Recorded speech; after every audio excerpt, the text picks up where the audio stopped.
Hola a todos.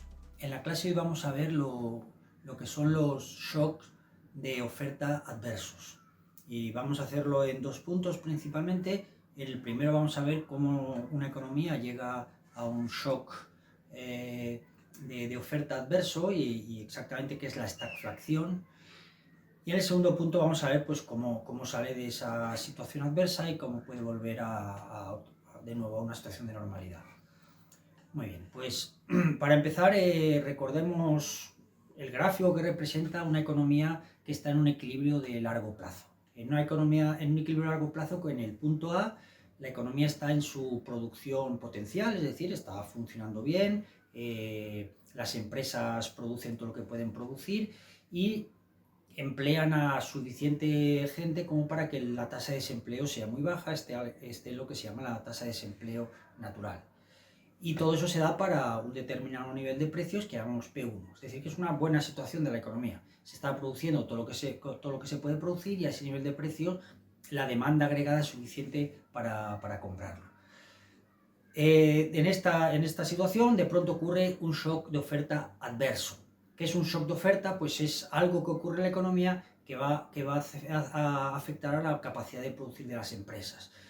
Dos shocks de oferta pues muy normales que pueden ocurrir es un shock que viene por el lado de los alimentos, es decir, algo pasa con los alimentos que suben su precio, por ejemplo, pues unas muy malas cosechas que se repiten, ¿no? Por ejemplo, pues una guerra que corte el suministro de determinados alimentos básicos. Y otra posibilidad que se ha repetido a lo largo del siglo XX es un shock de oferta que tenga que ver con la subida del precio de materias primas esenciales como el petróleo o el gas natural.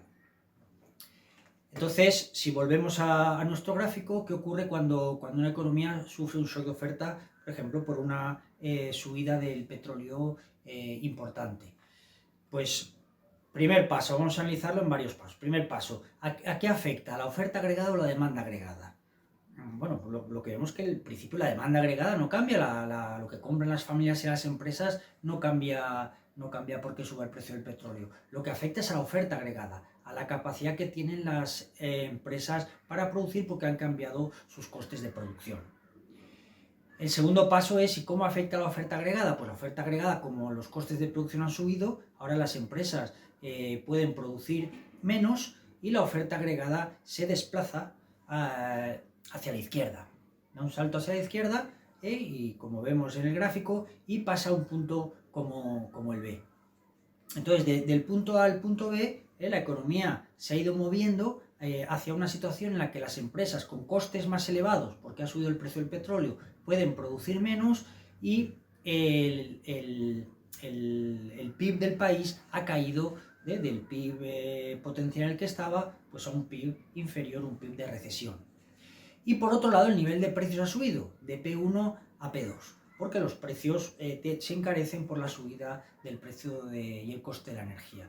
Luego, esta situación en la que el PIB del país cae y el desempleo sube, el PIB del país cae y el desempleo sube, y a la vez los precios suben, se llama estagflación.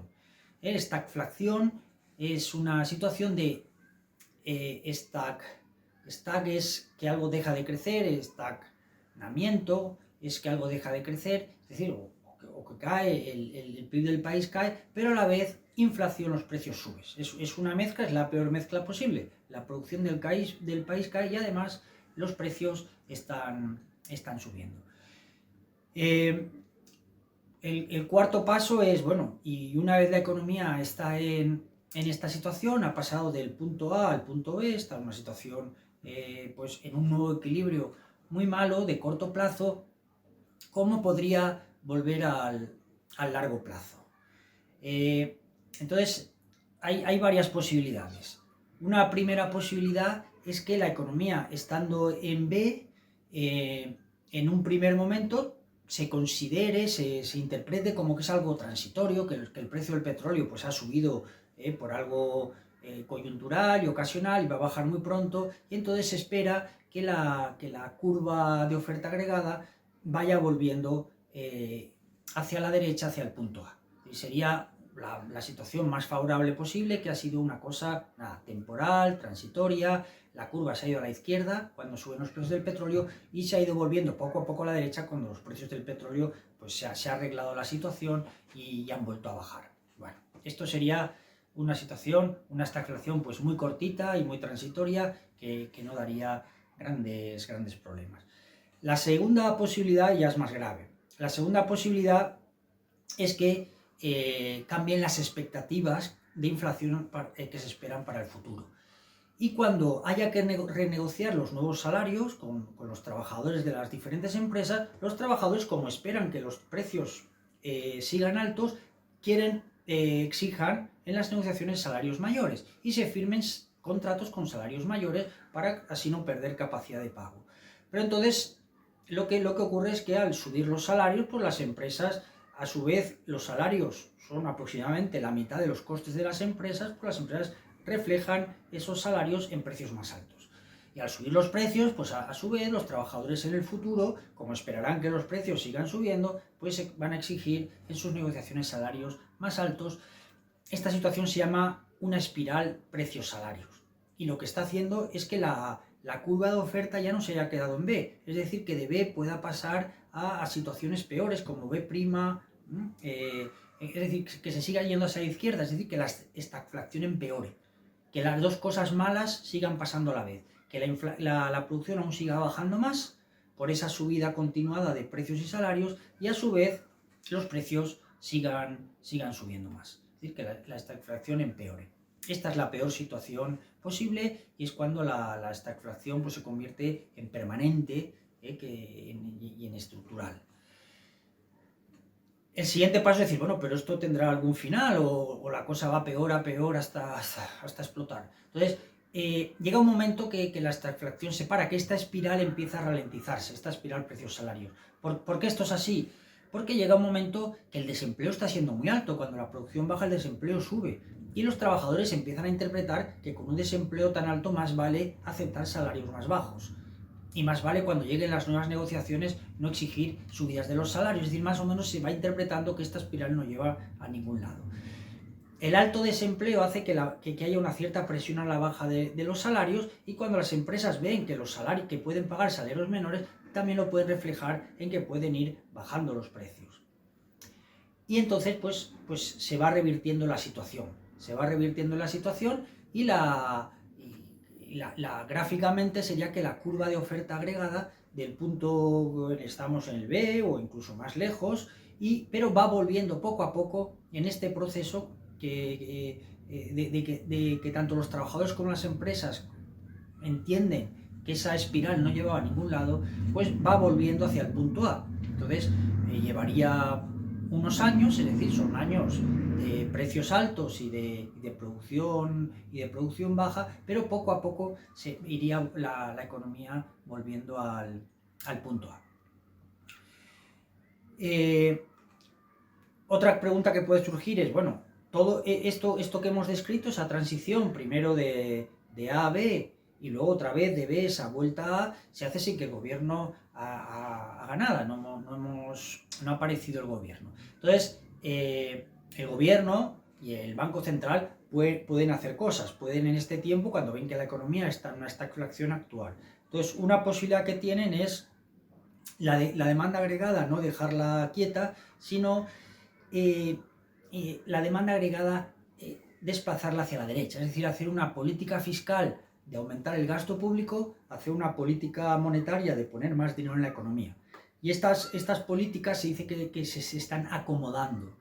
Es decir, acomodar la política económica, acomodar la política monetaria es subir a medida que la economía entra en esa situación de recesión, de estagflación, poner más dinero en la economía y así hacer subir las compras y que al menos la producción no vaya bajando tanto y se vaya recuperando.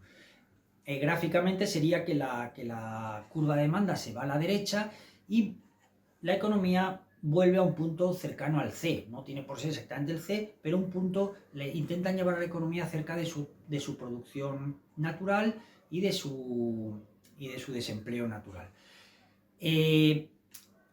Pero la consecuencia, el precio que se paga, es que la inflación ha subido aún más. Es decir, que la inflación se ha convertido en un problema mucho más grave y se ha vuelto más persistente y más permanente. Luego, en esta política de acomodar la política económica hay que comprender que tiene dos consecuencias. Una, que es verdad que suaviza la recesión, es decir, no deja subir el desempleo tanto, y esa es la parte buena, y por eso lo hacen, pero están pagando el precio alto de que la inflación se va complicando el problema de la inflación. Es decir, eligen solucionar un problema pero a costa de olvidarse del otro. Cuando la inflación ya está muy alta, pues se puede tener que decidir de llevar a cabo una política de desinflación, y esa política de desinflación ya supone hacer lo contrario, retirar dinero en la economía para que poco a poco vaya bajando la inflación, pero en este caso pagando el precio contrario de un tiempo de elevado desempleo y de elevada bajada de la producción.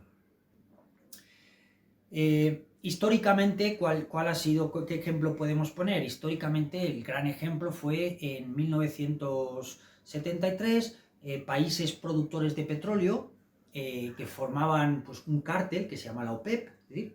Deciden conjuntamente rebajar la producción. Estos países pues, eran Arabia Saudí, Irak, Kuwait, entre otros, que tenían una gran parte de la producción mundial, por eso justamente tienen poder de mercado para bajar la producción y así subir el precio del petróleo. Y lo consiguen. El precio del petróleo en pocos años se multiplica por dos, se pone el doble. Y eso va afectando a todas las empresas del mundo porque las empresas pues, utilizan directo o indirectamente el petróleo. Entonces lo que ocurre, pues exactamente lo que hemos descrito. Si en 1973 la economía, vamos a poner, de Estados Unidos estaba en un punto como el A, estaba cerca de su producción potencial y tenía una inflación normal, 2 años después, en 1975, está en una situación de una muy alta inflación, que alcanza niveles como del 10%, y la producción se ha reducido y ha hecho aumentar el desempleo, y el desempleo ha aumentado hasta un 9%. Luego, la economía de Estados Unidos en 1975 está en un punto como lo que hemos descrito como el B, sufriendo una importante estagflación. Y eso mismo pues ocurrió en España y en otras economías del mundo. En los años 70 pues la palabra, digamos, que todo el mundo aprende es estagflación. Esa mezcla de reducción de la producción y aumento del desempleo y a la vez alta inflación y subida de los precios. Bueno, pues esta es la conclusión. En ocasiones los shocks que sufre una economía, la que los saca de su equilibrio a largo plazo, es un shock que viene por el lado de la oferta, y cuando ese shock es negativo y adverso, pues hace que baje la producción a la vez que suben los precios y se dé ese fenómeno de estagflación. Lo segundo es que se puede ser transitorio y no ser tan grave, o convertirse en algo más permanente cuando se da la espiral de precios, salarios, y la inflación se convierte en permanente, en estructural, digamos, en mucho más grave y profunda. Lo tercero es que existen las políticas para acomodar la situación, poniendo más cantidad de dinero en la economía, para subir la demanda agregada e intentar neutralizar este efecto negativo del shock de oferta, pero que tiene esa consecuencia negativa, aunque aún empeoras más el problema de la inflación.